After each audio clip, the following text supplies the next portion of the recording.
En 1492, los barcos de Cristóbal Colón derivaban en el mar de los Sargazos, cuando a su alrededor de repente comenzó algo horrible. Este momento se convirtió en el inicio de muchas preguntas. ¿Fue Colón el primer europeo en encontrarse con fenómenos extraños en el Nuevo Mundo? Desde que el Enlace 19 desapareció sin dejar rastro junto con su tripulación, los informes sobre fenómenos extraños continúan llegando de esta área hasta el día de hoy. Pilotos y pescadores informan sobre encuentros misteriosos, posiblemente con extraterrestres del espacio.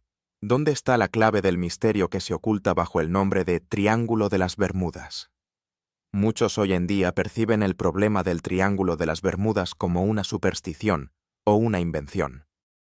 Sin embargo, los testimonios de testigos oculares confirman que en esta región ocurren cosas que escapan a nuestra comprensión.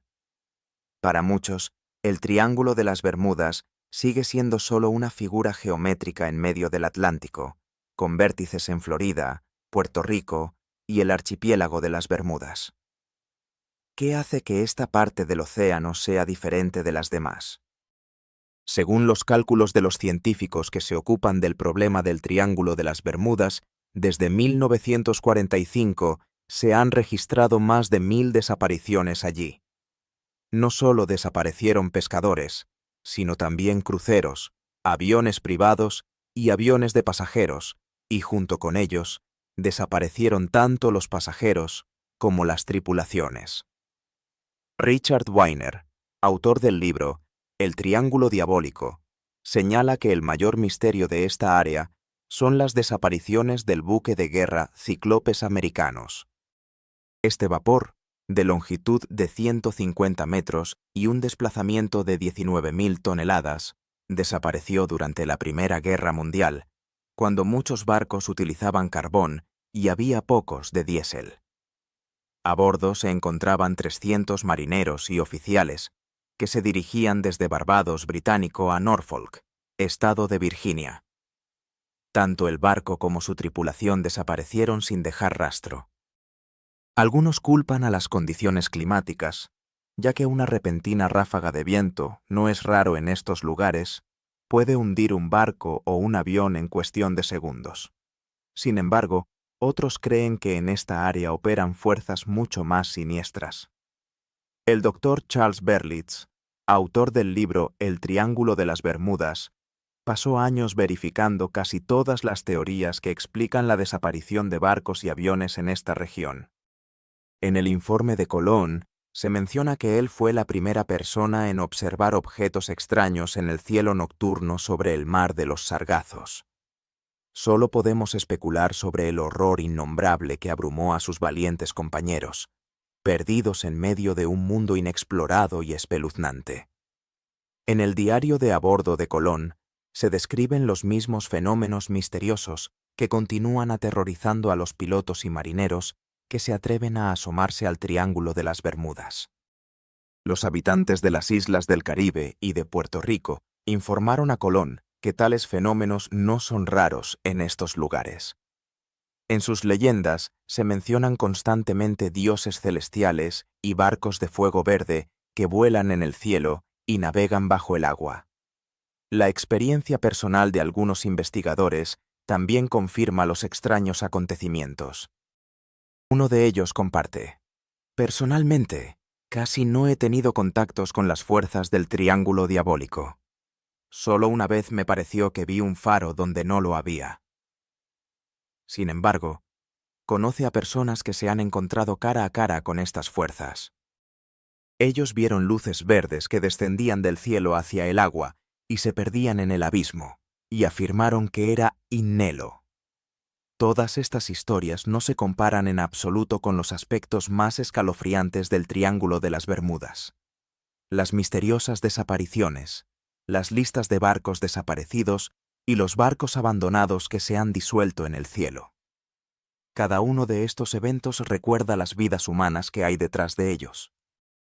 El caso más famoso de desaparición de un avión ocurrió poco después de la Segunda Guerra Mundial, cuando desaparecieron 5 aviones de la Armada de los Estados Unidos. Muchos creen que esto no ocurrió sin la participación de ovnis. Sucedió el 5 de septiembre de 1945. El Escuadrón 19 despegó para un vuelo de entrenamiento a las 2 de la tarde. A bordo se encontraban 5 pilotos y 10 miembros de la tripulación. El comandante era el teniente Charles Taylor, un piloto de combate experimentado con una gran trayectoria. Los aviones debían describir un triángulo sobre el mar y regresar a la base en 2 horas. Tras completar la primera etapa del vuelo, el Escuadrón 19 giró hacia el norte, y aquí los pilotos comenzaron a tener problemas con los instrumentos. En la radio se escuchó una voz. «Mis instrumentos se han vuelto locos». Otro piloto confirmó. «Yo tengo lo mismo». «¿Dónde estamos?». El instructor de vuelo, el teniente Robert Cox, escuchó estas conversaciones, pero los pilotos, por alguna razón, no escucharon su voz. Cox llamó a la base y se descubrió que allí habían perdido completamente el contacto con el Escuadrón 19. Inmediatamente comenzó la preparación para las labores de rescate. Los radiooperadores en la costa continuaron recibiendo señales de los aviones perdidos hasta bien entrada la noche. Luego, en la radio sonaron las últimas palabras del teniente Taylor. «No nos busquen. Parecen». ¿Qué vio Taylor? ¿Por qué decidió que no valía la pena salvarlos? Según el doctor Charles Berlitz, para ese momento ya se había levantado en el aire el equipo de rescate. Pero aquí ocurrió una nueva tragedia. El gigantesco Martin Mariner, con 13 miembros de la tripulación a bordo, desapareció de las pantallas de radar. El Escuadrón 19 y el Martin Mariner, junto con 28 personas, desaparecieron sin dejar rastro, como si hubieran pasado a través de una puerta a otra dimensión. El doctor Berlitz afirma que una comisión especial atribuyó estas desapariciones a instrumentos defectuosos, lo que provocó que los aviones se quedaran sin gasolina y cayeran en el mar abierto. Sin embargo, es poco probable que los instrumentos pudieran fallar en 6 aviones al mismo tiempo. Berlitz también menciona que uno de los miembros de la comisión bromeó sin gracia, diciendo que el Escuadrón 19, al parecer, había volado a Marte. Quizás no estaba tan lejos de la verdad. En cualquier caso, los habitantes del rincón sur del Triángulo de las Bermudas no se sorprenderían ni de un marciano. Algunos científicos creen que los extraterrestres del espacio han elegido esta área como su base de operaciones. ¿Podría ser que aquí se encuentra la clave de las desapariciones? Nadie niega que en el Triángulo de las Bermudas ocurren cosas inexplicables. Pero, ¿cómo se relacionan esto con los ovnis? ¿Y en qué se diferencia su actividad en esta área de la actividad en otros rincones del planeta? Robert Denning, investigador y analista científico, señala que la actividad de los ovnis se ha observado en Puerto Rico desde hace tiempo. Existen numerosas fotografías en las que los ovnis emergen del agua y se sumergen de nuevo cerca de la costa, especialmente alrededor de la base estadounidense Roosevelt Roads. Los militares intentan mantener silencio al respecto, pero no se puede ocultar un secreto. En Puerto Rico hay una hermosa montaña llamada El Güense. No se sabe por qué, pero los ovnis parecen revolotear a su alrededor. Denning y su amigo, el conocido investigador M. Block, visitaron esta montaña. ¿Y qué descubrieron? Allí había un montón de guardias de Walking Huts Security, una organización que se ocupa de la seguridad de bases como Grand Lake, Zona 50 y 1, Dreamland y Nellis en Nevada. Entonces, ¿qué hacían allí en la cima del Güense en Puerto Rico? También se han reportado casos de secuestros de personas por extraterrestres en Puerto Rico. ¿Cómo se relacionan con incidentes similares en otras partes del Triángulo de las Bermudas? En esta área ya están acostumbrados a los extraterrestres y a los casos de secuestros. A menudo se reciben informes de ovnis en forma de discos que se mueven a la misma velocidad en el agua y en el aire. Richard Weiner, en su libro El Triángulo Diabólico, relata un caso relacionado con la actividad submarina de los ovnis. Al conductor de un bote, John Carpenter, le fue posible presenciar un espectáculo fascinante. Observó cómo dos ovnis exploraban el agua utilizando unos rayos de energía. Observaciones similares ya han sido reportadas por testigos. Lo que vio Carpenter confirma una vez más que los objetos voladores no identificados atraviesan el aire y el agua con la misma facilidad. ¿Podría ser que estos rayos estén de alguna manera relacionados con las desapariciones en el Triángulo de las Bermudas? Kenneth McCall, autor del libro El hombre como ciudadano del universo, plantea una hipótesis interesante sobre el Triángulo de las Bermudas. Sugiere que los objetos voladores no identificados pueden ser tan frecuentemente observados en esta área porque podría haber una base allí. Algunos científicos creen que los extraterrestres han estado visitando la Tierra durante milenios, y algunos incluso sugieren que han establecido una colonia aquí. Según una antigua leyenda, la Atlántida desapareció como resultado de un cataclismo natural y ha estado descansando en el fondo del mar durante ya 12.000 años. Tal vez, en realidad, fue una colonia de extraterrestres. McCall se pregunta si los extraterrestres están estudiando a los humanos, observándolos desde las profundidades del océano, y si a veces necesitan muestras para sus investigaciones. Sugiere que los secuestrados podrían estar en ciertos hangares subterráneos, aunque esto no es necesariamente cierto. Podrían estar retenidos en lugares que solo parecen hangares subterráneos. Algunos de los afectados aseguran que en su secuestro participaron militares estadounidenses. Esto podría ser verdad, pero también es posible que los secuestradores simplemente se hayan disfrazado de militares estadounidenses para confundir a sus víctimas.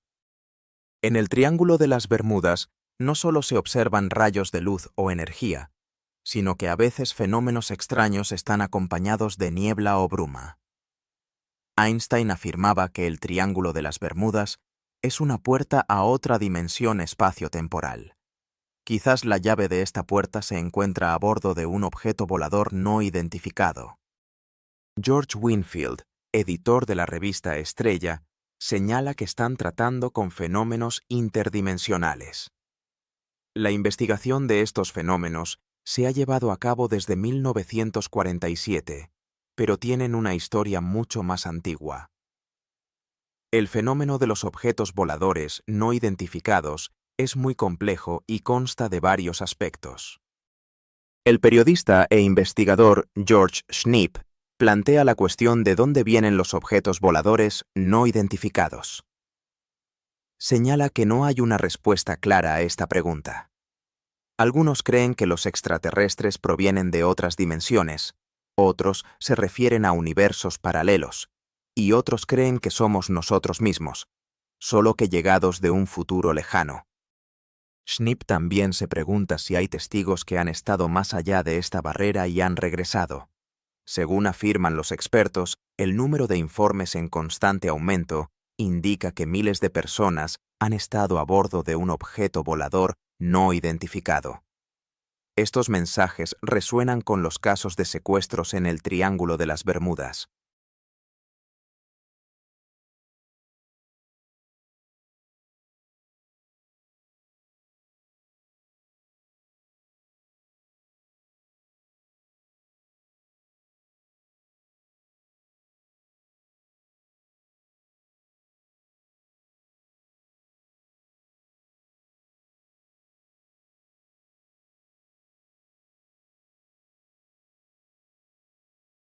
Wakely notó que sus instrumentos dejaron de funcionar y se vio obligado a desconectarse del control.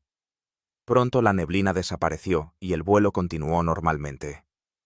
Las desapariciones en el Triángulo de las Bermudas pueden estar relacionadas con secuestros. Consideremos el caso del vuelo 401 de la National Airlines. La tripulación solicitó una verificación temporal en Miami, y los relojes en el panel de control estaban en perfecto estado. El avión seguía exactamente según lo programado. Más tarde, el segundo piloto recordaba que en ese momento la cabina se envolvió en una neblina verdosa, pero por lo demás, todo estaba bien. Sin embargo, en el aeropuerto de Miami, el vuelo 727 desapareció repentinamente de la pantalla.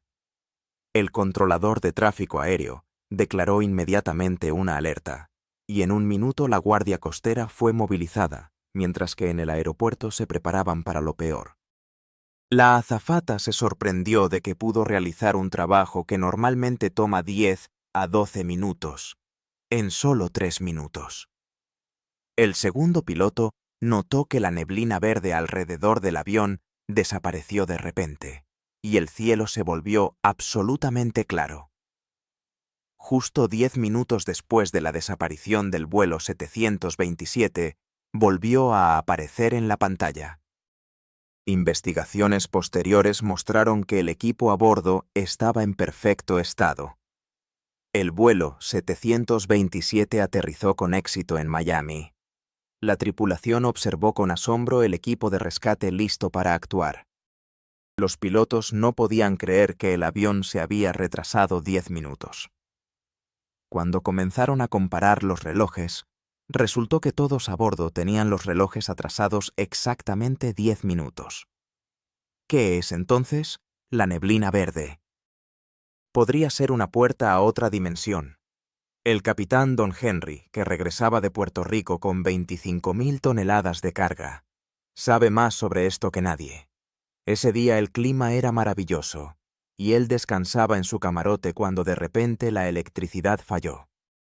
Revisaron todo: generadores, interruptores, disyuntores, todo estaba en orden. Sin embargo, en la cubierta estaba ocurriendo algo extraño.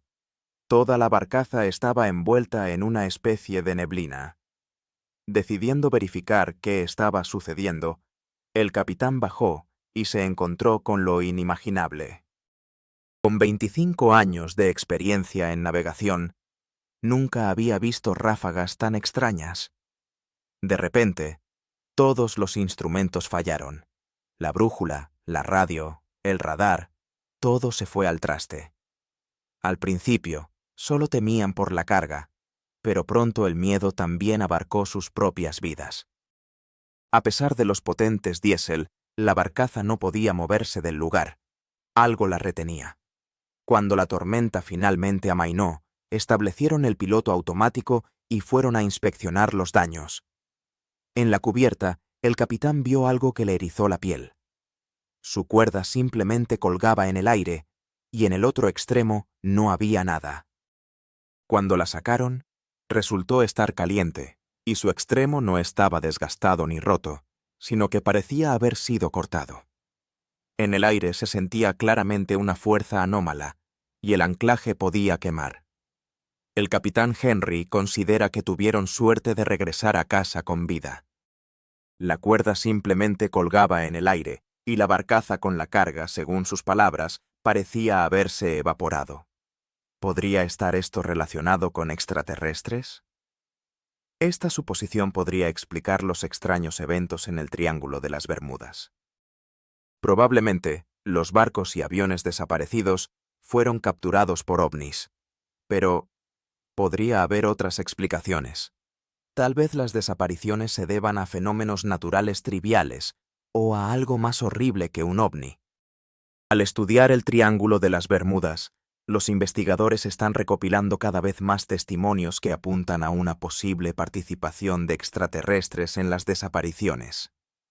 Sin embargo, ¿es realmente así? Algunas áreas del océano parecen tener la capacidad de absorber objetos rápidamente. Es extraño, pero un hecho. Hasta ahora no se ha encontrado ni un solo fragmento de los barcos y aviones desaparecidos en el Triángulo de las Bermudas. Algunos afirman que estos barcos eran necesarios para los secuestradores, enteros y sin daños. Una vez al año, alguien necesariamente informa sobre el hallazgo de restos de bombarderos desaparecidos. La última vez fueron los rescatistas de Fort Lauderdale, quienes afirmaron haber encontrado 3 o 4 aviones que supuestamente eran parte del vuelo 19.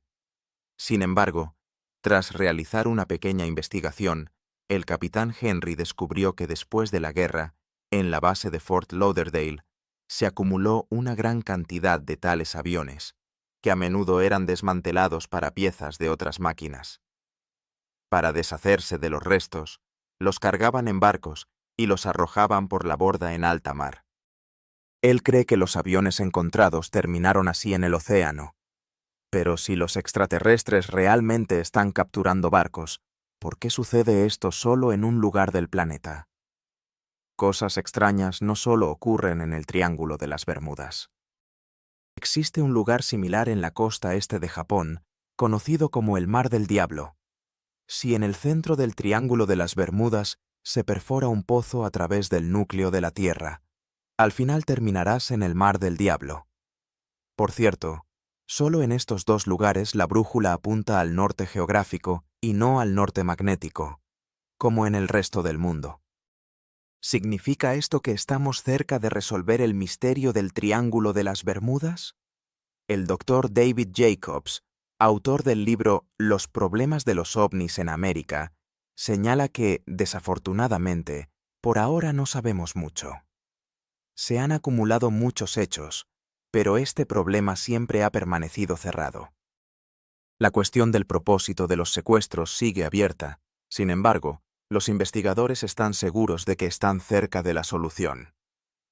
En los últimos años, han recibido una gran cantidad de información y hechos que han permitido avanzar significativamente en la comprensión de este fenómeno.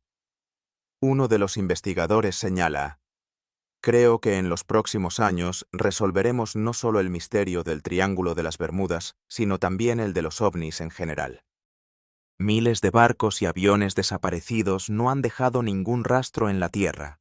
Quizás algún día se sabrá quién está detrás de las misteriosas desapariciones y los fenómenos anómalos que ocurren en esta parte del océano mundial. Pero por ahora, el inquietante fenómeno del Triángulo de las Bermudas sigue siendo un misterio sin resolver en las páginas de los diarios de ovnis. Algunos científicos plantean la hipótesis de que la Gran Pirámide de Giza fue construida mucho antes de los primeros faraones. La cuestión de las sagradas losas de granito, situadas en su corazón, sigue abierta. ¿Quién y por qué las colocó allí? Los investigadores sugieren que las pirámides de Giza podrían haber servido como faros para los extraterrestres, señalándoles el camino hacia el cosmódromo en el desierto del Sinaí, en el corredor, el final del desierto cósmico. Los recientes descubrimientos en el campo de la astronáutica confirman la existencia de una conexión entre las pirámides egipcias y las marcianas. Quizás nuestra verdadera patria sea Marte. Los ufólogos creen que las claves para los misterios de la Gran y la Pirámide de Egipto se pueden encontrar en el espacio, y los antiguos egipcios lo sabían. Las disputas sobre las pirámides egipcias han continuado durante miles de años. Ni los antiguos ni los científicos modernos pueden llegar a un consenso sobre cómo y por quién fueron construidas, y lo más importante, ¿para qué? Según la versión oficial, son tumbas para los faraones, construidas por los egipcios alrededor del año 2500 antes de nuestra era, durante la Cuarta Dinastía. Sin embargo, esta versión genera dudas en muchos. Algunos científicos creen que los antiguos egipcios no pudieron construir tales estructuras masivas. Si no fueron ellos, ¿quién fue? Los arqueólogos afirman que hace 4000 años los egipcios no solo veneraban al sol, sino que también creían en seres celestiales que descendían a la tierra para otorgar conocimientos a los humanos. Es posible que estos seres divinos estuvieran de alguna manera relacionados con las pirámides. Las preguntas sobre la conexión de las pirámides con recientes descubrimientos en planetas vecinos permanecen sin respuesta. ¿Quizás detrás de todas estas estructuras se encuentra un mismo arquitecto? Y si es así, ¿ayudarán las antiguas pirámides a resolver el misterio de la aparición del ser humano en la Tierra? Hasta ahora, estas preguntas siguen siendo solo eso, preguntas.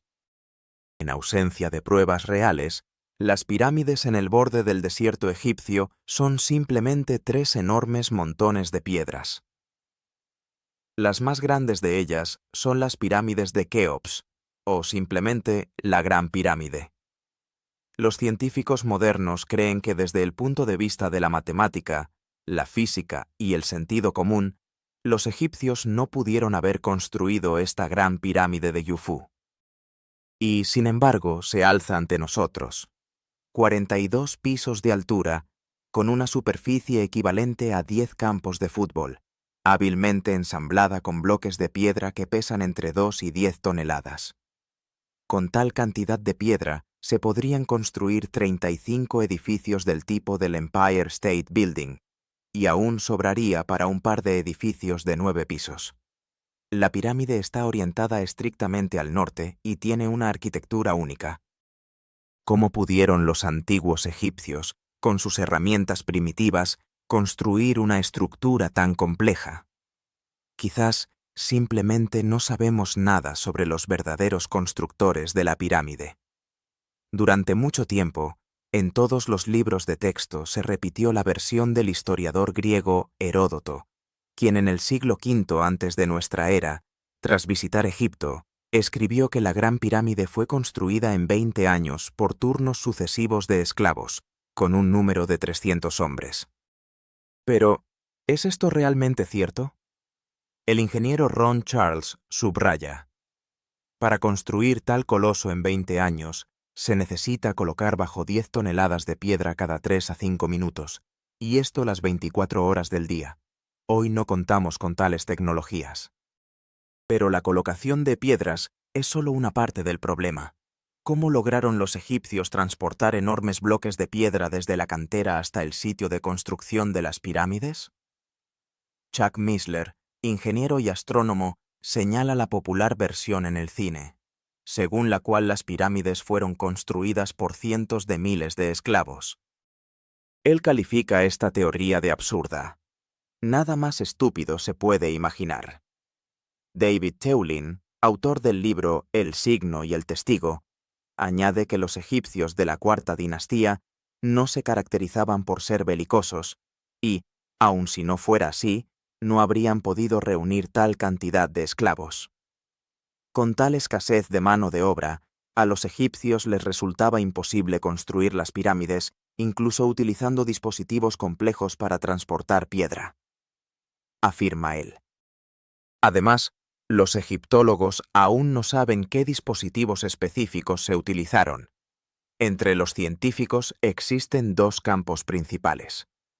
Algunos creen que se utilizaron rodillos para la construcción, otros, rampas inclinadas. Gregory Pyrrhus, arquitecto, señala que los partidarios de las rampas afirman que las piedras se levantaban por una rampa inclinada de una longitud de 1,5 kilómetros. Sin embargo, él enfatiza que construir tal rampa sería mucho más complicado que la propia pirámide. Y luego, ¿cómo se deshicieron los egipcios de 2.500 toneladas de escombros de construcción? Se pregunta Pyrrhus. También considera la teoría de que los egipcios podrían haber colocado troncos debajo de los bloques. Esta teoría parece razonable, especialmente si no se tienen en cuenta algunos factores vitales. Dice él, señalando que en ese tiempo en Egipto solo crecían palmeras datileras, que servían como fuente de alimento, y es poco probable que los egipcios decidieran talarlas. Además, para transportar 25 millones de troncos se necesitaría una flota que Egipto nunca tuvo. Es absolutamente imposible transportar bloques en rodillos de madera por un camino de piedra, añade él, subrayando que con tal peso de los bloques, a unos pocos cientos de metros de los rodillos, no quedaría nada. A pesar de esto, las explicaciones tradicionales sobre el origen de las pirámides permanecen sin cambios a lo largo de los siglos. ¿Quizás ha llegado el momento para esto?, se pregunta Pyrrhus, señalando la evidente discrepancia entre las teorías y los hechos. En la época de la construcción de las pirámides, ciencias como la geología, la matemática y la astronomía estaban en su apogeo. Nuestra tecnología no nos permite construir nada parecido, dice Greg Nelson, autor del libro El poder de las pirámides. No descarta la posibilidad de que otras civilizaciones, quizás incluso seres de otros sistemas solares y galaxias, ayudaran a los egipcios en la construcción de las pirámides. Si la pirámide fue construida por alguna raza alienígena de vagabundos espaciales, ¿cuál es entonces el propósito de estos gigantes? Se pregunta Nelson. Algunos científicos creen que la respuesta se encuentra en la base y la orientación de la pirámide. Es poco probable que los egipcios supieran de geología lo que sabemos hoy, señala él, enfatizando que no está claro cómo pudieron construir una estructura tan enorme sin una base adecuada. Por idea, debería haberse hundido en el suelo, añade él, señalando que los ingenieros modernos hacen una tolerancia de hundimiento para edificios de varios pisos de 15 centímetros por cada 100 años, mientras que la Gran Pirámide, con un peso de 5,5 toneladas, se ha hundido solo 4 centímetros en 5.000 años. Esta maravilla de la ingeniería indica que arquitectos desconocidos no solo querían que la pirámide durara para siempre, sino que también sabían cómo lograrlo. Además, a los ingenieros modernos les sorprende el hecho de que sus antiguos predecesores pudieron hacer las paredes perfectamente rectas. En la construcción moderna, una desviación de pared de 25 centímetros en 12 metros se considera un gran logro, mientras que las paredes de la Gran Pirámide están construidas con una desviación de aproximadamente medio centímetro. Las tecnologías modernas, según Goni Gond, autor del libro Stonehenge y la Gran Pirámide, no son capaces de proporcionar la precisión que se logró en la construcción de la Gran Pirámide. Estos antiguos arquitectos poseían conocimientos fenomenales de astronomía. Comprendían la duración del día y del año, conocían el tiempo de los equinoccios y eran conscientes de que la Tierra tiene forma esférica, lo que les permitía calcular la latitud y la longitud. Anthony Hilder, escritor y teórico, subraya la sorprendente orientación geográfica de la Gran Pirámide en Giza. Sus paredes están estrictamente alineadas de norte a sur y de este a oeste, con desviaciones del norte verdadero de solo 3 minutos. Hilder se pregunta cómo los habitantes del mundo antiguo pudieron calcular el norte verdadero, mientras que los europeos discutían durante siglos sobre si nuestro planeta es plano.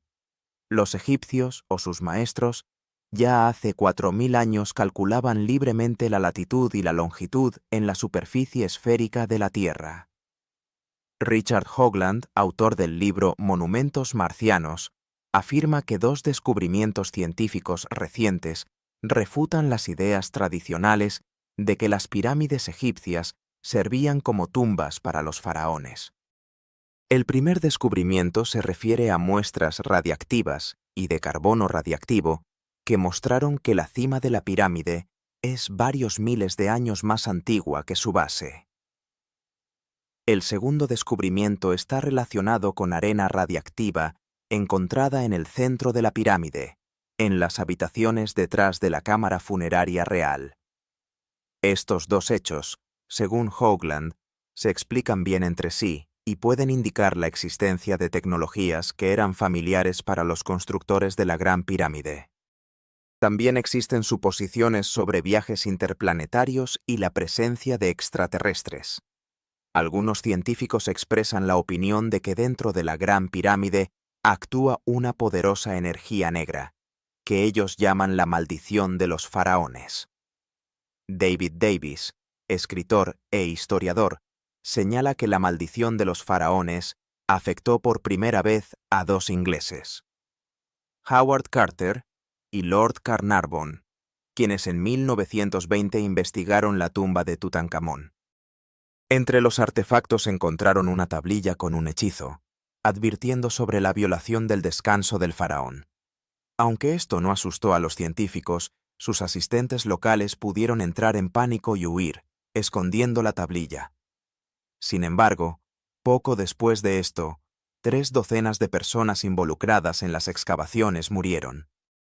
Carnarvon y Carter estaban a punto de abrir la tumba de Maundy cuando el primero se enfermó repentinamente y murió poco después de una enfermedad desconocida. En el momento de su muerte, se cortó la electricidad en todo el Cairo. Carter Mays, el americano que retiró el último trozo de pared que bloqueaba el acceso a la tumba, también murió con los mismos síntomas: fiebre y coma. Después de que Carter mostró la tumba a su amigo George Good, este despertó con fiebre y pronto falleció. Archibald Douglas, quien realizó la primera radiografía de la momia, murió a bordo de un barco que regresaba a Inglaterra. Los investigadores del fenómeno de la maldición de los faraones afirman que el conocido médico y biólogo Isuddin Taga descubrió en la tumba un antiguo hongo microscópico que pudo haber estado allí durante miles de años. Afirmó que el hongo se destruye fácilmente con antibióticos, pero un trágico accidente automovilístico le impidió probar su punto. Si las pirámides realmente fueron construidas por alguna supercivilización, es posible que este hongo haya sido dejado como protección contra los intrusos. Tal vez los constructores de las pirámides no querían permitir que los terrícolas accedieran a sus secretos. ¿Qué siniestras verdades oculta la Gran Pirámide? Algunos investigadores sugieren que las gigantescas losas de granito sobre la cámara real podrían estar cumpliendo funciones extrañas. ¿Funcionan hoy en día? Quizás esa sea la clave para desentrañar el misterio de las pirámides. Se sabe que los constructores de la Gran Pirámide en Giza calcularon que duraría para siempre. Los arqueólogos afirman que originalmente la pirámide estaba cubierta por una capa protectora de piedras, que hacía que las paredes fueran lisas y inclinadas. Esta capa fue retirada y utilizada para construir casas en el Cairo, pero la propia pirámide permaneció intacta. Existen testimonios de que la Gran Pirámide, a diferencia de otras construcciones, no se hunde en el suelo. También se conoce la maldición de los faraones, una especie de fuerza que mata a todos los que se acercan demasiado a los antiguos secretos. Es evidente que los constructores de la pirámide no querían permitir ninguna intrusión en sus entrañas. Pero, ¿por qué? Quizás planeaban utilizarla nuevamente algún día. A principios de la década de 1950, los científicos comenzaron a investigar una vasta biblioteca de tablillas de arcilla, encontradas en las ruinas de un almacén en Nínive. La ciencia no conoce registros más antiguos. Uno de los textos describe algo similar a las pirámides egipcias. Las tablillas sumerias se consideran 10.000 años más antiguas que las egipcias, que se cree construyeron las pirámides. Si se cree en la traducción, las pirámides estaban en el desierto mucho antes de la aparición de los primeros faraones. Si esto es cierto, la clave de las antiguas pirámides podría estar oculta en estas tablillas. El doctor Zacarías Sitchin, autor del libro Escalera al cielo, ha estudiado durante muchos años los misterios de los textos sumerios. A partir de estos textos, se puede suponer que las pirámides de Giza servían como faros para naves extraterrestres, señalando el camino hacia un puerto espacial en el desierto del Sinaí. Esta es una hipótesis bastante exótica, pero ¿cómo podrían los extraterrestres utilizar estos faros? A pesar de su tamaño, son imposibles de distinguir desde el espacio. Kenneth McCall, autor del libro El hombre como ciudadano del universo, propone una teoría interesante. Él cree que desde la cima de la pirámide emana un haz de energía que aumenta en diámetro a medida que asciende. Según esta teoría, las pirámides, a diferencia de simples montones de piedras, emiten energía. Pero, ¿cuál es la diferencia con estos últimos? Roger Oakland, escritor y divulgador científico, explica que las pirámides tienen una estructura cristalina y, por lo tanto, son susceptibles a la energía de ondas e incluso a microondas cósmicas. Sobre la cámara funeraria real y la Gran Pirámide de Giza, se encuentran 5 losas de granito que los egipcios llamaban piedras de los espíritus. Estas losas pueden servir como un gigantesco receptor, apuntando hacia alguna área del universo. Dentro de la pirámide se libera un haz de energía que se expande en diámetro a medida que se aleja de la Tierra. Este fenómeno fue observado por primera vez por el inventor inglés Sir Simons. Cuando estaba a punto de beber vino de una botella, de repente sintió una ligera descarga eléctrica.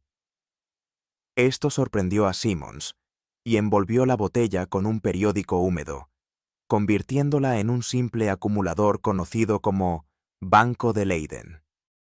Así, la Gran Pirámide podría ser un gigantesco acumulador de energía, pero se desconoce para qué está destinada. La única figura autorizada que afirma que se encontró arena radiactiva en la pirámide es el Dr. Ebram Nevgavi. En 1987, él asistió a una conferencia arqueológica en Tennessee, donde su amigo afirmaba haber oído de él sobre arena radiactiva en el corazón de la Gran Pirámide. Esto sugiere que allí no trabajaba una civilización primitiva, sino alguien muy avanzado.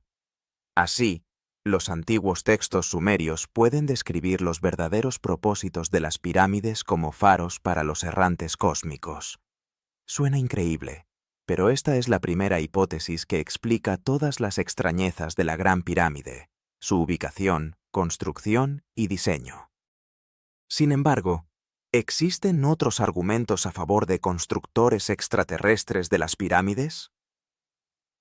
En los textos sumerios, la Tierra se menciona como el séptimo planeta, lo que puede indicar que los sumerios consideraban los planetas no desde el Sol, sino desde el borde exterior de nuestro sistema solar. Sin embargo, Neptuno y Plutón fueron descubiertos solo en el siglo XX y estos textos fueron escritos hace 10.000 años. Surge la pregunta, ¿de dónde tenían los sumerios el conocimiento de que la Tierra era realmente el séptimo planeta? Según la opinión del investigador Zecharia Sitchin, solo aquel que voló cerca de Plutón, Urano, Saturno, Júpiter y Marte podría llamar a la Tierra de esa manera. Esto plantea una interesante cuestión sobre la posible influencia de extraterrestres en las antiguas civilizaciones, incluyendo la autoría de la Gran Pirámide. Investigaciones espaciales recientes han mostrado que las pirámides en la superficie de Marte son sorprendentemente similares a las egipcias. Este descubrimiento lleva a reflexionar sobre si realmente este coloso fue construido por extraterrestres con algún propósito conocido por ellos. La humanidad comienza a explorar los límites del sistema solar, sin embargo, sigue siendo incierto si estos descubrimientos conducirán a la resolución del misterio de las pirámides o, por el contrario, confundirán aún más a los científicos. Las principales leyes matemáticas que se encuentran en las construcciones en Marte replican las estructuras en Giza, incluyendo la ubicación de la Esfinge. La latitud en la que se encuentra Giza está directamente relacionada con la latitud de la región marciana de Cidonia. No sabemos quién construyó estas estructuras, pero la respuesta podría ser un rostro humanoide, de 1,5 kilómetros de ancho y 50 metros de alto. Algunos investigadores sugieren que podría ser nuestro propio rostro o como era alguna vez. Tal vez nuestra verdadera patria sea Marte. ¿Qué representa esta construcción en la superficie de Marte? Puede ser tanto una formación natural como ruinas de estructuras artificiales, abandonadas hace decenas de miles de años. ¿Por qué no suponer que los viajeros espaciales dejaron estas marcas o faros en diferentes planetas? A pesar de esto, la hipótesis de que las pirámides en Giza fueron construidas por extraterrestres parece absurda para muchos. Tal vez los antiguos egipcios no eran tan primitivos como solemos pensar, y la teoría de los constructores extraterrestres ignora su contribución a la edificación de la Gran Pirámide. August Thorncrest, investigador de las pirámides de Giza, señala que la Gran Pirámide es el mayor monumento de la historia de la humanidad. Sin embargo, es extraño que no tengamos ni un solo registro, ni una sola imagen, ni un solo plano que describa su construcción. Los egipcios dejaron numerosos testimonios manuscritos y pictóricos sobre su vida, incluyendo el parto, la agricultura, la construcción, la tejeduría, los rituales y los sacrificios. Pero no quedó ni una palabra sobre las pirámides de Giza. Richard Nau, experto en ecología, subraya que en la Gran Pirámide no hay ni un solo jeroglífico. Afirma que no la construyeron los egipcios, sino un pueblo conocido como los Hyksos, o reyes pastores, que llegaron a Egipto y utilizaron sus tecnologías para su edificación. Expertos de diferentes campos del conocimiento parecen decir lo mismo. ¿Acaso las pruebas de la visita de extraterrestres a la Tierra fueron evidentes para la humanidad desde el principio de su historia? ¿Acaso los egipcios guardan silencio sobre la construcción de las pirámides porque ya estaban allí cuando nació una nueva cultura en el Valle del Nilo? ¿Y significa esto que el misterio de las pirámides nunca será resuelto por los terrícolas? Mientras tanto, las misteriosas y silenciosas pirámides permanecen uno de los más fascinantes enigmas en la historia. En diciembre de 1965, los habitantes de la ciudad de Kecksburg, en el estado de Pensilvania, fueron testigos de un fenómeno extraño. Un aparato inusual voló por el cielo y aterrizó en el bosque cercano. Un grupo de lugareños se apresuró a buscarlo, pero pronto el pueblo fue rodeado por militares que se llevaron el trofeo y lo llevaron en dirección desconocida. En el pequeño pueblo de Kecksburg, en el estado de Pensilvania, ha estado flotando durante 30 años un espíritu de controversia. Algunos habitantes afirman que nunca ha ocurrido nada inusual en sus tierras, mientras que otros insisten en que cada día sobre ellos vuelan objetos voladores no identificados.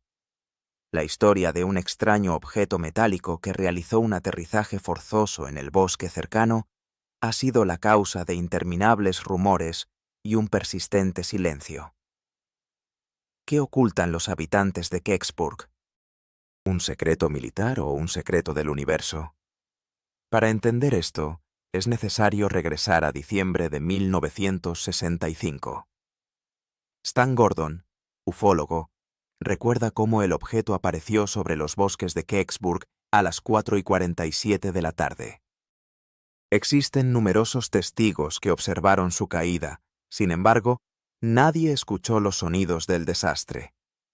Todos notaron cómo sobre el bosque se elevó una columna de humo azul que atrajo la atención de los habitantes locales, quienes se apresuraron al lugar del incidente.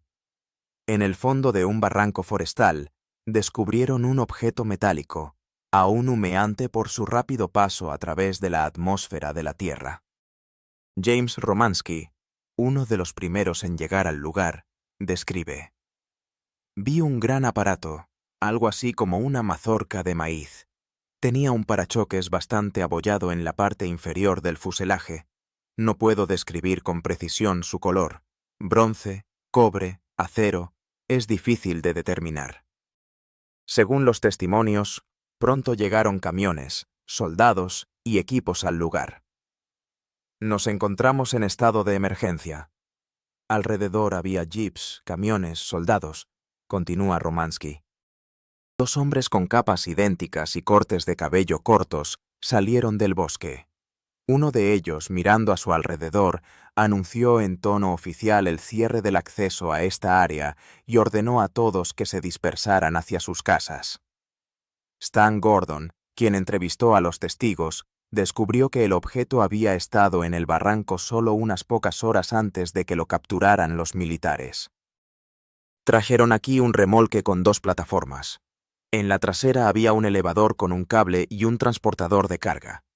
En la plataforma había una funda de lona que cubría ajustadamente el parachoques, relata Gordon.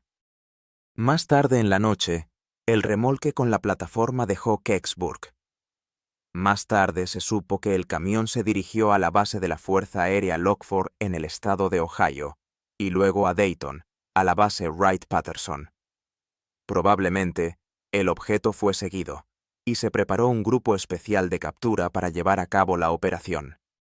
El misterioso objeto fue trasladado, y nadie en Kecksburg lo volvió a ver. Sin embargo, lo más misterioso ocurrió después.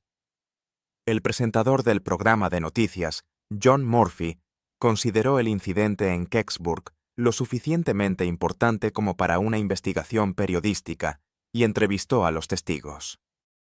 Uno de ellos contó: «Vi cómo esa cosa caía y ardía». Al ser preguntado si había visto lo mismo, otro testigo confirmó: «Sí, por supuesto. Tenía forma de cigarro, estaba completamente en llamas. De hecho, volaba muy recto y luego aterrizó en el bosque. Tenía algo escrito, solo que era ilegible. Tal vez eran jeroglíficos, digamos, japoneses». El testigo, sin creer en esto, respondió: «No, para nada se parece. ¿Estás seguro de que era exactamente una nave espacial?» «Absolutamente. Era muy brillante», aseguró. Alrededor había muchos soldados, y la gente no sabía qué estaba sucediendo, lo que añadía una atmósfera de miedo e incertidumbre.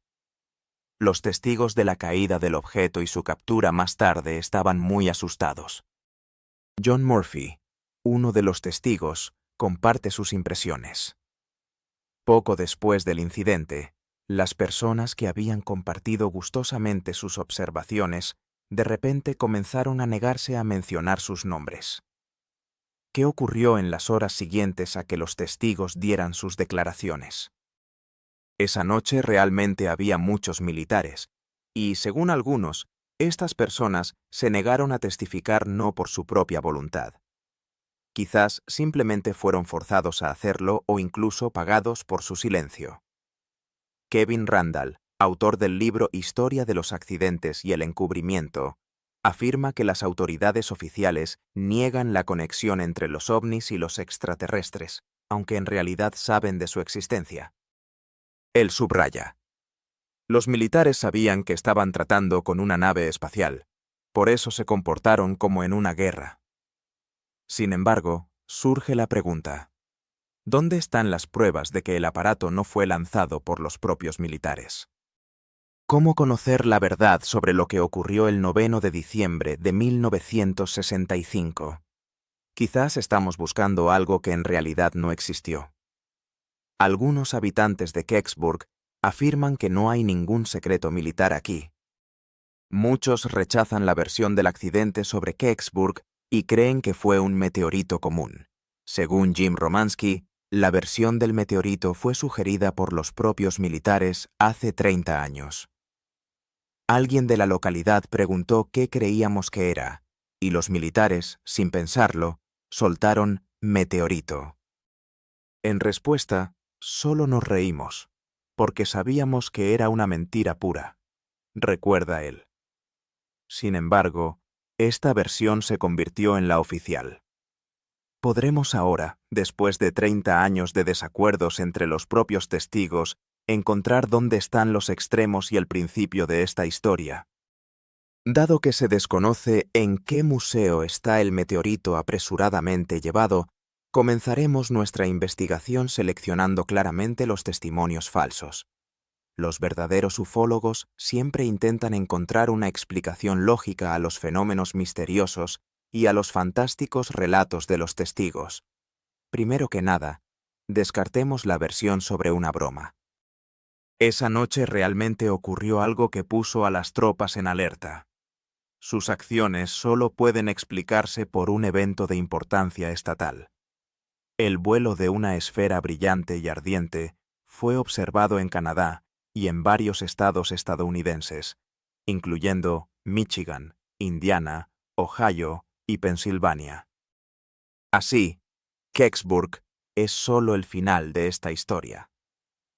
Los testimonios de los testigos se contradicen entre sí. ¿Se puede considerar que este objeto es artificial o en realidad es un meteorito? Un meteorito es un fragmento de roca espacial que vuela a una velocidad de varios miles de kilómetros por hora y se enciende por la fricción en la atmósfera de la Tierra. Normalmente se mueve en una trayectoria recta, mientras que el objeto observado cambió de rumbo varias veces. Las personas que lo observaron antes de su caída notan que volaba lentamente, como si estuviera planeando. En cualquier caso, el recuerdo del objeto no fue dictado por su supuesta velocidad supersónica. El aterrizaje automático, la carcasa metálica sin uniones ni costuras, las misteriosas letras en el panel, la alarma generalizada, todos estos son hechos reales, tan parecidos a las invenciones de los escritores de ciencia ficción sobre invasiones de otros mundos. En Kecksburg, varios testigos afirman que los militares aparecieron allí literalmente unas pocas horas después de la caída de este supuesto meteorito. Las tropas se fueron concentrando gradualmente desde diversos lugares de despliegue, creando una atmósfera de tensión. La captura organizada del meteorito se convirtió en algo completamente nuevo para el ejército estadounidense, y sonaba casi como un chiste. Según James Romanowski, las tropas también ocuparon varios edificios. En la estación de bomberos se estacionaron jeeps, autobuses y camiones, y alrededor había personas uniformadas. Uno de los testigos, estando en el lugar de los hechos, incluso pensó que había comenzado una guerra. En la entrada había 2 guardias armados, y cuando uno de ellos pidió entrar por necesidad, los guardias solo murmuraron en respuesta que eso no estaba permitido. La situación recordaba a un estado de emergencia, como de una película. Existen numerosos documentos que confirman la implicación de los Estados Unidos en la captura de objetos espaciales en su territorio. En este contexto, se destacan 2 variantes que requieren la creación de grupos de captura especiales.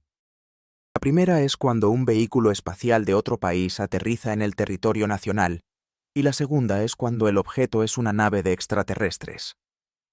Stan Gordon, investigador de incidentes en Kecksburg, revisó los informes del servicio de radar del 662 Escuadrón. Estos registros confirman la existencia de grupos de respuesta rápida especialmente preparados que aseguran la captura de aeronaves desconocidas. Según los documentos de los archivos del 662 Escuadrón, al menos varias personas de su personal participaron en la operación llevada a cabo esa noche en Kecksburg. Sin embargo, en el archivo no se conservó ningún registro sobre la naturaleza de las acciones, lo que indica la naturaleza secreta de la operación. La pregunta permanece abierta. ¿Por qué la información sobre ella sigue guardada en carpetas secretas? Es extraño que el hallazgo en Kecksburg no haya perdido su relevancia con el paso del tiempo. Algo fue encontrado y llevado a algún lugar. Este es un hecho. Todo lo demás, por ahora, son solo conjeturas. Después de los informes sobre un satélite ruso que de repente comenzó a descender, el asunto tomó un nuevo giro. ¿Podría ser que el misterio de Kecksburg sea simplemente una desafortunada experiencia de la cosmonáutica soviética? ¿O es, de hecho, la llegada de extraterrestres? ¿Cuál de estas hipótesis podrá explicar el misterio del objeto no identificado que cayó en Kecksburg? Richard, un experto en problemas ecológicos, señaló que en 1965 la Unión Soviética y los Estados Unidos tenían las mismas posibilidades de poner en órbita armas nucleares, y cada parte estaba interesada en los secretos de la otra.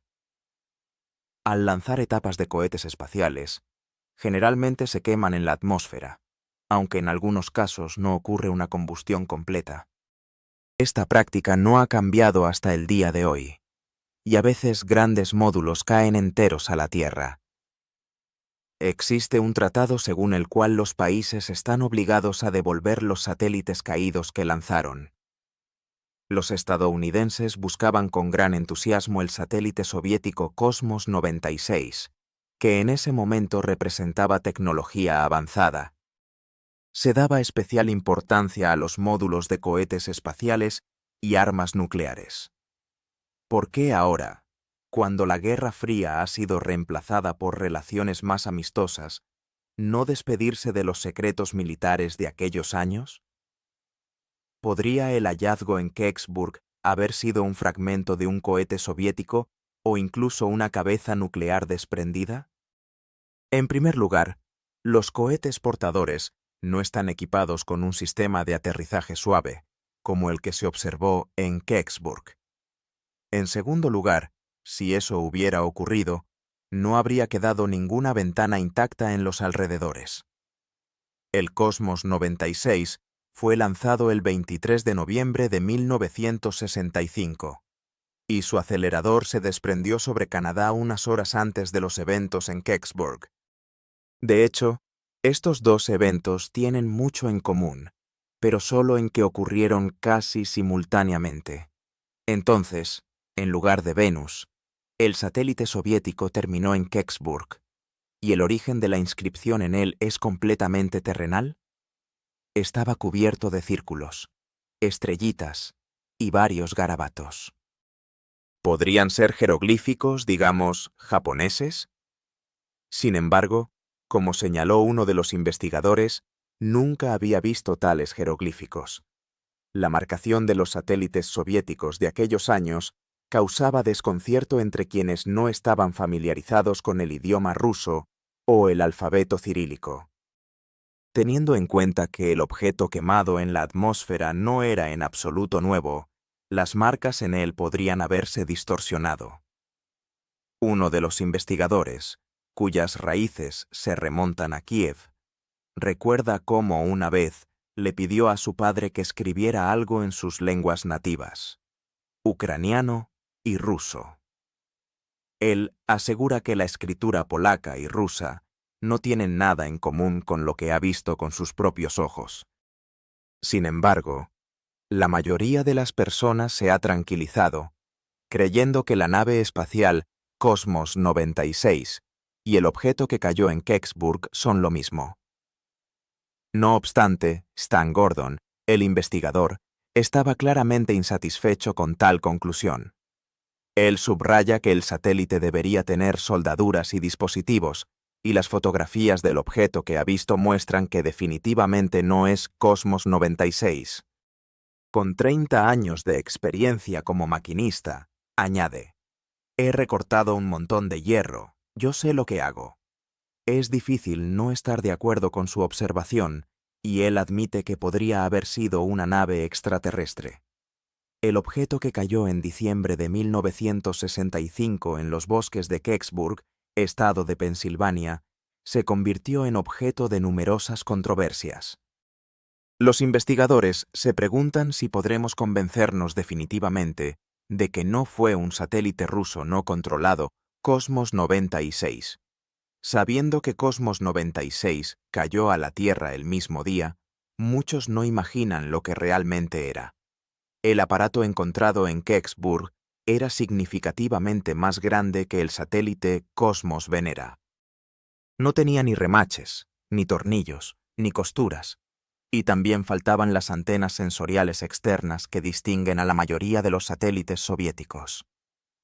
Según los servicios de inteligencia estadounidenses, Cosmos 96 ingresó a la atmósfera de la Tierra a las 3:18 de la mañana sobre Canadá. Sin ver el objeto en sí, es imposible llegar a una conclusión definitiva sobre su origen. Es posible que todavía esté almacenado en un hangar de una base secreta, pero eso también queda en duda. La Embajada de Rusia no tiene información sobre la caída de un satélite soviético en el territorio de Pensilvania, y según los datos de los servicios gubernamentales estadounidenses, nada similar podría haber ocurrido con su tecnología orbital. En el proyecto de la Fuerza Aérea de los Estados Unidos, Libro Azul, dedicado a los problemas de los ovnis, se presenta la versión oficial de un meteorito. Robert Blystone, testigo de los eventos, comparte su opinión. Todos esos informes similares se pueden descartar de inmediato como una broma y un accidente aéreo, y luego mirar más de cerca las versiones restantes. Para mí, esto es un ovni. También añade que la versión más plausible sigue siendo la del satélite artificial, aunque todavía no ha visto nada parecido. Cuando se le pregunta si cree que son extraterrestres, responde con confianza, cierto, cualquiera, menos terrícolas. Las consecuencias continúan y hasta que aparezca nueva información sobre el objeto de Kecksburg, solo queda especular sobre cuál versión se convertirá en histórica. Es posible que realmente se tratara de una nave extraterrestre. Después de todo, algo cayó del cielo sobre los bosques de Kecksburg ese día. Y ese algo fue rápidamente ocultado por los militares. Mientras la verdad sobre Kecksburg permanece desconocida, el 9 de diciembre de 1965 será una de las páginas misteriosas de los diarios de ovnis. ¿Se puede creer en los relatos de los testigos de ovnis? ¿O simplemente intentan engañarnos? Muchas de las historias conocidas sobre ovnis pueden resultar ser simples bromas. Hoy en el programa Diarios de ovnis, buscamos la respuesta a la pregunta principal de la ufología. ¿Los ovnis son verdad o ficción? A pesar de las numerosas advertencias de que todo esto es solo un espectáculo, miles de personas creyeron en la realidad de los eventos, y toda la nación fue consumida por el pánico. Orson Welles y su radioteatro Mercury demostraron que la historia de los extraterrestres de otros planetas puede ser tomada en serio, incluso si no hay ni un gramo de verdad en ella. Con fines prácticos, inventaron una broma que se volvió emblemática. El periodista Peoples, autor del libro El Guardián de los Cielos, señala que en los últimos 50 años, cientos de personas han hecho diversas declaraciones sobre ovnis que, tras una investigación más profunda, resultaron ser falsificaciones. Entre ellas, había tanto fotografías de objetos no identificados como libros sobre cómo ver un análogo en Venus utilizando rubíes. A veces, los narradores proporcionaban pruebas materiales, pero incluso estas, al ser estudiadas, resultaban ser falsas. Gavin Randall, autor del libro Historia de los accidentes de ovnis, subraya que debido a estos bromistas, la credibilidad de los verdaderos ufólogos se ve afectada. Mientras los investigadores intentan establecer el verdadero origen del fenómeno ovni, los engañadores y los locos confunden las mentes de las personas, especialmente cuando éstas toman su locura como una verdad absoluta. ¿Cómo se puede desenmascarar a un engañador? ¿Qué criterios utilizan los ufólogos para determinar la veracidad de la información sobre ovnis?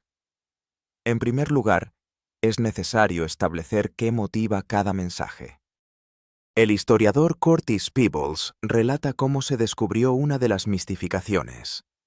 En 1950, un hombre llamado Frank Scully escribió el libro Detrás de los platillos voladores, en el que afirmaba que el gobierno estadounidense había recuperado un platillo volador que había caído cerca de la ciudad de Aztec, Nuevo México.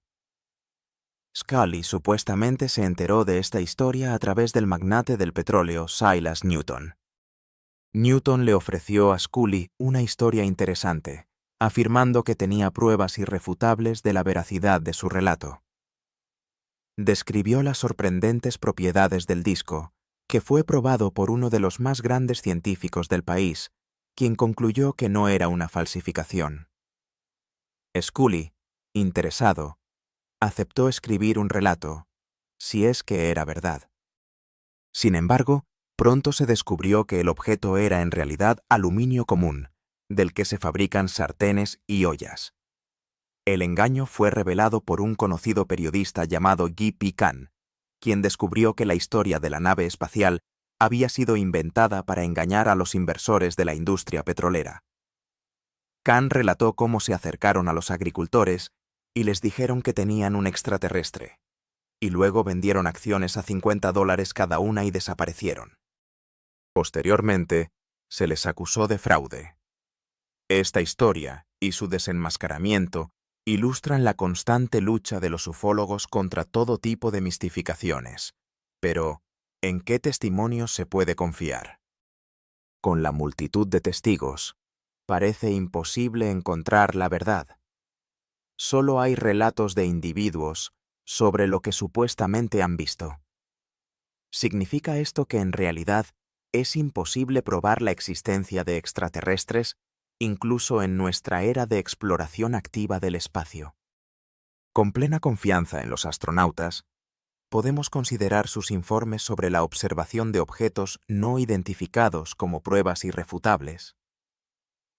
En los tiempos de los primeros vuelos, los astronautas a menudo hablaban sobre la observación de ovnis. Sin embargo, hoy en día los ufólogos tienden a dudar de la veracidad de esa información. En algunos casos, los testimonios de los astronautas resultaron ser simples errores absurdos. Un ejemplo notable es el informe de Jim McDivitt, miembro de la tripulación de la nave Gemini 4. Según él, cerca de la nave pasó un enorme objeto de forma esférica, del cual sobresalía una mano. Más tarde se demostró que ese objeto era un cohete propulsor JME-4, que había entrado en la misma órbita. Fue un error divertido, pero nada más. No una nave de extraterrestres. Las historias sobre objetos voladores no identificados pueden surgir de una imaginación desbordante o, en el peor de los casos, de un engaño óptico. Pero, ¿qué evidencia se puede considerar irrefutable? Solo aquello que se puede ver con propios ojos, o lo que ha sido registrado por decenas de observadores y se repite noche tras noche. Sin embargo, incluso esa evidencia puede ser manipulada. En un pequeño pueblo llamado Gulf Breeze en Florida, conocido por los informes sobre ovnis, los aviones no son una rareza, considerando la cercanía de dos bases de la Fuerza Aérea. No obstante, el ojo humano aún no se ha acostumbrado a tales aparatos voladores. Vicky Cooper Ecker, editora de la revista No, menciona un caso en el que Wend Walters, trabajando en esa área, notó una luz en las ventanas. Cuando salió a la calle, vio un objeto volador no identificado. Afortunadamente, él tenía una cámara y tomó fotografías nítidas de objetos en forma de faro. En las semanas siguientes, logró crear toda una galería de fotografías de ovnis que, según los ufólogos, se ven bastante convincentes, si no extremadamente convincentes. Sin embargo, su relato no fue del agrado de todos. Bud Hopkins, investigador del fenómeno de los secuestros, describe la situación en la que Ed fue llevado a bordo de una nave y luego devuelto a la Tierra. Se sabe poco sobre lo que le ocurrió a bordo. Según sus palabras, tuvo contacto telepático en repetidas ocasiones con extraterrestres. Las grabaciones en video, realizadas por el propio Ed, contienen fragmentos de sus relatos sobre los secuestros, algunos de los cuales recuerda, mientras que otros fueron recuperados bajo hipnosis y acompañados de experiencias dolorosas. La historia es realmente impresionante, pero ¿qué hay de los hechos concretos? La mejor evidencia podría ser las fotografías de Walters, sin embargo, aquí también surgieron dudas. Algunos residentes de Gulf Breeze confirmaron su relato, informando sobre sus observaciones de un objeto similar, pero, desafortunadamente, ninguno de ellos pudo proporcionar fotografías tan nítidas. El Dr. Bruce Maccabee, un reconocido físico que trabajó para el gobierno, investigó las cintas y fotografías, así como la situación en general, y confirmó la autenticidad de las imágenes. Esta es una pericia muy autorizada. Así, las observaciones en Gulf Breeze podrían convertirse en el hecho más creíble de un encuentro entre terrícolas y extraterrestres. Sin embargo, ¿no surge aquí la cuestión de la falsificación? Las opiniones de los ufólogos están divididas. Algunos creen en los relatos de Ed Walters, mientras que otros tienden a dudar. Jerry Black, ufólogo, señala numerosas discrepancias en la historia de Ed. El señor William Hauser, analista fotográfico independiente, invitado para analizar las fotografías, determinó que una de las imágenes, el número 19, es indudablemente una superposición de un cuadro sobre otro. En ella se muestra un ovni flotando sobre la carretera, mientras que el camión, cuyo conductor es Ed, está detenido al costado. El objeto supuestamente planea sobre la carretera, iluminándola con rayos desde la parte inferior de su fuselaje. Sin embargo, en el capó del camión no se refleja el ovni. Esto genera dudas, ya que el resplandor necesariamente debería haberse reflejado en el capó. Danny, el hijo de Walters, tiene un amigo llamado Tom, quien recientemente declaró que ayudó a Ed a procesar las fotografías. Después de esto, Walters comenzó a negar muchos de los hechos previamente afirmados, lo que alarmó a muchos de los investigadores anteriores. En mi opinión, aquí hay mucho que revisar. En la casa que anteriormente pertenecía a Ed Walters, se descubrió un modelo de nave espacial hecho de papel. Estaba tirado en el ático y llevaba el nombre de Ed Walters. Era un modelo de papel, probablemente uno de los prototipos con los que él comenzó. Es probable que hubiera varios modelos, y este es uno de los primeros. Al menos, en las fotografías que Ed Walters proporcionó para el público, no se encontraba. Muchos suponen que Walters dejó el modelo en el ático cuando los expertos llegaron a su casa. No lo destruyó ni lo guardó en un armario, quizás por temor a que los investigadores pudieran mirar en su dormitorio en busca de pruebas. En su lugar, decidió dejarlo acumular polvo en el ático, esperando que nadie lo encontrara. Algunos comentaristas señalan que Walters mostró ingenio al falsificar todas las fotografías y luego mudarse, llevándose consigo todos sus juguetes excepto una prueba. Sin embargo, esto parece ilógico. Las disputas sobre ovnis en Galveston no han cesado con los años, y la cuestión de si los investigadores están cerca de resolver el misterio permanece abierta. ¿Verdad o ficción? Esta historia aún no ha sido confirmada por nada más que los testimonios de los lugareños. Algunos aspectos del relato de Walters han sido considerados inusuales e inexplicables por los ufólogos que han investigado el asunto. Walters afirmaba que sus fotografías pasaron 4 pruebas de polígrafo, aunque en realidad solo 2 de ellas fueron pruebas de polígrafo, y todas las pruebas fueron pagadas por él mismo. Los expertos en polígrafo sostienen que los resultados de estas pruebas no pueden considerarse válidos. Existen una serie de argumentos a favor de Walters. El modelo, aparentemente, fue pegado a partir de fotocopias que estaban esparcidas por su casa. Muchas personas hacen copias de documentos al mudarse, y alguien podría haberlas reunido y pegado el modelo. Es extraño que Walters hubiera manejado sus documentos de esa manera. Los opositores a Walters establecieron que estos eran planos que le pertenecían, y el paquete de planos fue dibujado un par de años después de que se tomaron las fotografías. Por lo tanto, no hay ninguna conexión entre el modelo y la imagen del ovni. Sin embargo, surge la pregunta: ¿por qué Ed Walters necesitaría una broma tan laboriosa? Cuando vio que los investigadores examinaban sus fotos, probablemente decidió correr un gran riesgo. La historia adquirió un alcance nacional, y para ese momento se dio cuenta de que no había vuelta atrás, lo que lo asustó. Al mismo tiempo, algunos creen que simplemente quería divertirse. Las disputas en torno a Galbraith continúan, planteando nuevamente la cuestión de las pruebas de la existencia de ovnis que podrían convencer incluso a los escépticos más acérrimos. Algunos afirman haber visto no solo ovnis, sino también a los propios extraterrestres dentro de la nave, y que tienen pruebas de estas historias. Desde finales de los años 70, cada vez más personas declaran que fueron llevadas a la fuerza a una nave voladora, donde se llevaron a cabo horribles experimentos. A pesar de cientos de testimonios, casi no hay pruebas confiables de que los extraterrestres hayan secuestrado a terrícolas. Posteriormente, los investigadores intentan establecer la verdad sobre los secuestros. Difícilmente hay aspectos más aterradores del fenómeno ovni que los informes sobre secuestros.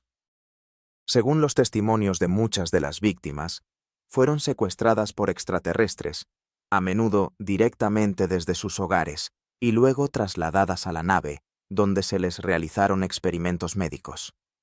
¿Hasta qué punto estas historias corresponden a eventos reales?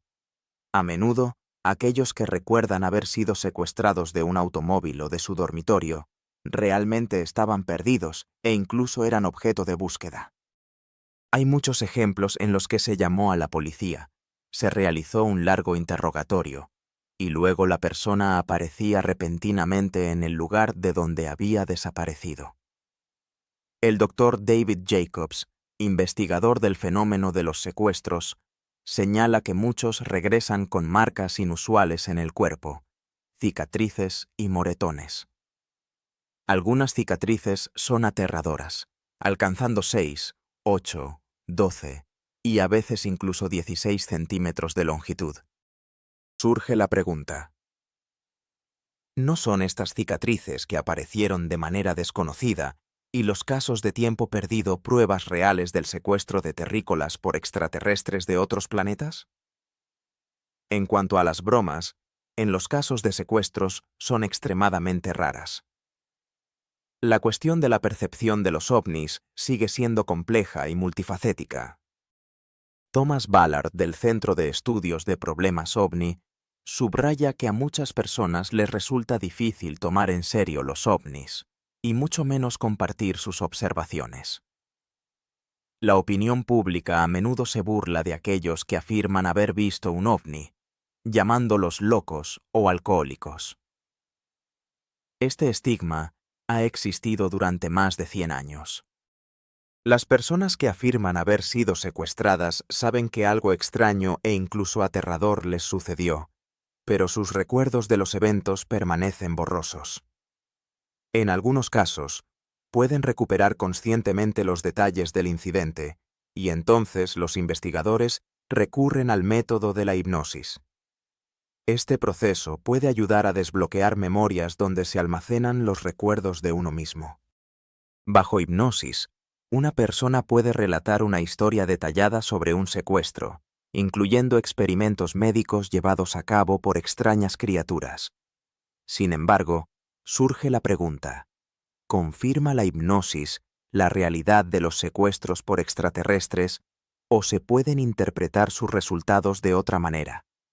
La hipnosis tiene una reputación casi mística y sus métodos aún son cuestionados en círculos científicos. A finales de la década de 1970, el profesor de inglés Arvin Lawson y sus estudiantes llevaron a cabo un experimento con participantes no relacionados con secuestros de ovnis. Bajo hipnosis, debían contar la historia de su secuestro. Los textos obtenidos coincidían en algunos aspectos con las historias de secuestros conocidas hasta ese momento, lo que llevó a Lawson a concluir que una persona común puede relatar un secuestro, incluso sin haberlo experimentado realmente. Esto plantea la cuestión de la existencia de una representación colectiva sobre los secuestros por extraterrestres. Lawson sostiene que cualquiera puede contar una historia convincente bajo hipnosis, y la autenticidad de la información sigue siendo cuestionada. Este experimento pone en duda la veracidad de los testimonios de los llamados secuestrados y puede ser interpretado como un juego de la imaginación enferma, relacionado con las representaciones colectivas sobre los ovnis. La hipnosis no puede servir como una medida absoluta de verdad, ya que los recuerdos bajo hipnosis pueden ser una mezcla de realidad e imaginación. Sin embargo, muchos ufólogos otorgan gran importancia a los testimonios sobre secuestros, incluso si se obtienen bajo hipnosis. Si se logra explicar por qué las personas cuentan estas historias sin hipnosis, esto podría hacer que incluso los escépticos más acérrimos se detengan a pensar. La hipnosis se utiliza porque realmente funciona. Algunos investigadores de ovnis tienen altas exigencias sobre la veracidad de la información, pero queda la pregunta: ¿cuántos testimonios sobreviven a tal selección rigurosa? ¿Cuándo obtendremos, finalmente, pruebas irrefutables de la existencia de extraterrestres? Si seres inteligentes de otros planetas realmente visitan la Tierra, es lógico suponer que nos superan en inteligencia y tecnología, Esto también podría significar que nos estudian e interactúan con nosotros, permaneciendo invisibles. La pregunta sigue abierta. ¿Podremos alguna vez probar o refutar la presencia de seres no terrestres en la Tierra? ¿Son suficientes las pruebas de secuestros para confirmar su existencia o se necesita algo más convincente? Quizás sea necesario que un ovni aterrice en el jardín de la Casa Blanca. No está claro sobre qué base se construyen declaraciones generalmente aceptadas como «si existen, muéstrenlas». Todos los elementos para crear una imagen general ya están reunidos. Existen muestras del material del cual, supuestamente, está hecha la nave voladora. Se están investigando los lugares de aterrizaje de los ovnis y cualquier forma de contacto de naves extraterrestres con el entorno. En este campo aún hay mucho por explorar. Además, hay fotografías que han sido procesadas con tecnologías computacionales y otros métodos de ampliación. Estas imágenes no son falsificaciones. El problema es que no se ha podido encontrar el hilo del cual está colgado el objeto no identificado. Existen grabaciones de video, películas y testimonios orales de personas dignas de confianza, así como numerosos informes. George Snee, periodista, subraya que aceptan cualquier crítica de aquellos que niegan sus investigaciones. Aclara que no se trata de escépticos, sino de que es imposible lograr una verdadera refutación del fenómeno ovni. La razón, según él, es simple. Las personas han observado ovnis en todos los continentes y en todas las culturas durante cientos de miles de años. Millones de testigos lo confirman. Si esto ocurriera en un tribunal, esos testimonios serían suficientes para afirmar la verdad. Sin embargo, cuando se trata de ovnis, por alguna razón se considera de antemano que es una mentira. Snee cree que 90% de todas las observaciones de ovnis son interpretaciones erróneas de fenómenos explicables. Al mismo tiempo, 9 de cada 10 testimonios verdaderos permanecen desconocidos. Sin embargo, incluso los datos existentes son impresionantes. Los informes continúan llegando. La cuestión de si el ser humano está solo en el universo ha sido discutida durante siglos. La respuesta puede aparecer donde menos se esperaba. Pero hasta entonces, en el mundo quedará otra pregunta sin resolver. Los ovnis. ¿Es verdad o ficción? Y las miradas de las personas seguirán fijas en los cielos, esperando nuevas entradas en los diarios de ovnis.